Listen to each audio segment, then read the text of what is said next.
Hey, what's going on, guys? Welcome back to a brand new video on the NSB channel here today. Hopefully guys, day is going all well. In today's video I am bringing you a Shopify guide for March 2020. One thing to keep in mind, the information in this video is relevant to the time we are currently in, so that is March 2020. At the time of recording this video, it is the 11th of March 2020, so down the line some of this information might get outdated. However, if you still need support, you can contact us through Discord, through our social media, and also the email that is on screen right now. So because of the fact that this video is going to be longer than usual, I have some timestamps in the top of the description. If you can navigate over there and click on the times that are relevant to you, if you guys want to sit back and listen to the entire video, I highly recommend you do that. There is a lot of information within this. However, please feel free to go to the timestamps at any time. So for the first part of the video, I do want to talk about the 5 types of scheduled Shopify drops. Before I do that, there are 3 things I'm going to relate to every single type of drop, which is the AntiBot, the checkpoint, and the password, and whether it's on or off. So personally, I think it's a good idea for me to explain what those 3 are before we get into the types of scheduled Shopify drops. So the first thing we're going to talk about is AntiBot. AntiBot is a new stealth Shopify protection that started appearing around 6 months ago at the time of recording this video. It has a specific way to bypass, and only Cyborg 3.0 mode tasks can bypass that security within NSB. Site owners have the ability to enable and disable AntiBot at any time, and some sites always enable it on hype drops. The next thing I want to talk about is Checkpoint. Checkpoint is also a new security introduced recently by Shopify. It basically requires you to solve an additional captcha before getting to the checkout session or going into the queue. Site owners also have the ability to enable and disable it, and sometimes they enable it on hype drops like we talked about before. The final thing is password page sites. The name is pretty self-explanatory. It is essentially a site that has a password page up. So if you navigate to the site before drop time, a password page will be up. You won't be able to access any of the products on their store. It is basically a dynamic web page. As soon as the password page is down, the site opens and the product is loaded. That's when the release is live and the bot can start going through the checkout session, going through the queue, and eventually getting you that item. Now that I've gone ahead and explained what those are, let's get into the 5 types of scheduled Shopify drops. So for the first 2, I want to talk about 2 types of drops without AntiBot, then I will go ahead and finish off the rest of the 3 with AntiBot. The first drop has no AntiBot, no checkpoint, and no password. Examples of this is Funko Shop, amongst a few, Flatspot on Lapstone, among with loads of others. These drops need speed, so it's best to do a combination of fast and safe mode tasks within NSB. These drops are usually the easiest to cope, and NSB absolutely destroys them.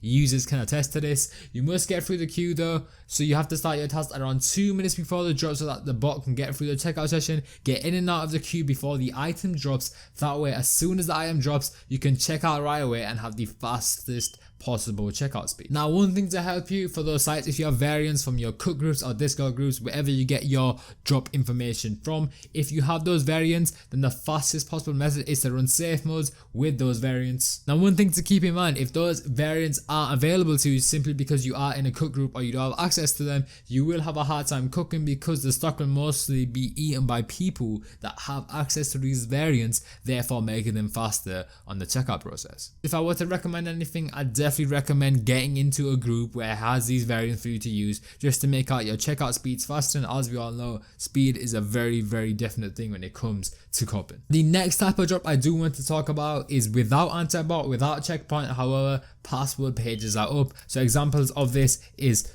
DSM SGE Flash and also DSM Japan. So I'm going to go ahead and break down exactly how these drops happen. Your best bet for these type of drops is to run safe mode and fast mode types of tasks 5 to 10 seconds before the drop. Now, the idea of starting early when it comes to these drops within NSB is because the bot goes through the checkout process, but because there's a password page up, there's literally no point of doing that. So the only risk you're running when starting early, like 2 minutes early, is getting your proxies banned. You want to have your tasks already started when the password page is down, and as soon as the item goes live, they can go through the queue as quickly as possible, and that will lead to them checking out as quickly as possible as well. Now, moving on to the next type of scheduled Shopify drop. This is with AntiBot, with checkpoint, and with password. This is for sites like DSM NY, DSM London, and Cause One, among others. The only method that will work for these drops is SciPoint 3.0. If you use any other type of method, it will not work. You will get payment declines. You need to make sure you start 5 to 10 seconds before the drop and solve captchas as quickly as possible so you can get through the check amount as quickly as possible to enter the queue as early early as possible to get out of there as quickly as possible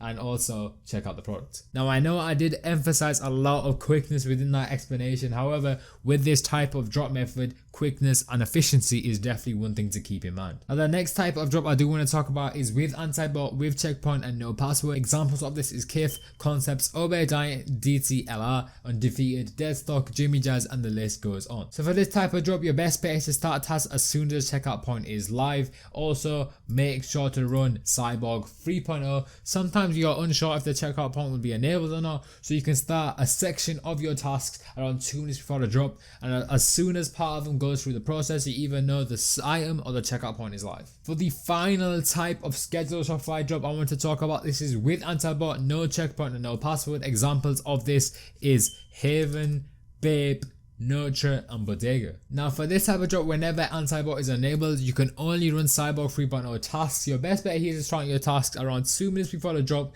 so you can get in and out of the queue early. Doing this before the item even drops will allow Cyborg 3.0 to preload automatically, and the task will instantly go to checkout as soon as the item drops, ensuring efficiency and increasing your success rate. So this section of the video is for site specific tips. The first one I want to talk about is for Kif. Essentially only early links will work and keywords will not work on the drop time. So if your early link, you want to put in a link section, always make sure to have the correct early link. For past drops, they have always been enabling AntiBot and checkpoint to refer to the beginning of the video where it says different types of scheduled Shopify drops to help you with Kif. Now for undefeated, accounts are always required, and for past drops there's always been enabling AntiBot and checkpoint. If you guys are wondering where you want to add accounts, obviously you guys want to exit out your task configuration, go to the profile section, hit this button, and this is where you can put accounts into the account pool. For DSM NY and DSM London, they always have a password page, always run 5 to 10 seconds before the drop. For past drops, they have always been enabling AntiBot, sometimes with checkpoint, sometimes without. So it's good to keep that in mind when going for DSM NY or DSM London in future drops. Now to end off the site specific tips section, I want to talk about a couple of restock tips.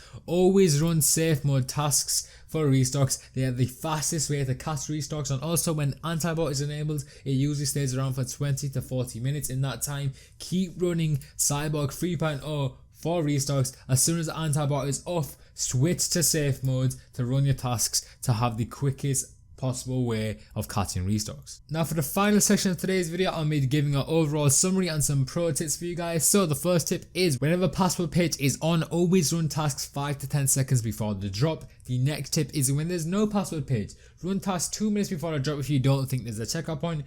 Run tasks as soon as the checkout point is up if you expect there will be a checkout point. If you're overall unsure if there is going to be a checkout point, run some tasks 2 minutes before the drop and run the other tasks as soon as the checkout point is up or the product is live. Now next tip I do want to talk about, if any sites have AntiBot enabled, make sure to run Cyborg 3.0 as that will be the only type of tasks that work. When using variants, always make sure to run them on safe mode for the quickest possible way of copying. The next tip is when checkout point is enabled, you need to solve 2 captchas for every task to get to the checkout. The next tip is touching upon AntiBot once again. When AntiBot is enabled, they will never give you 1 click, so you have to make sure you have to solve your captcha as quickly as possible to get through the queue as early as possible. The next tip, which is a pretty big one, never use checkout point solver anymore, focus on normal NSB solvers. Checkout point solver will be retired very soon. The next tip is to always run blue tests on the side with proper keywords to catch unexpected and shock drops of items that are coming into stock. The final tip is to never run blue tasks for scheduled drops. Blue tasks tend to be much slower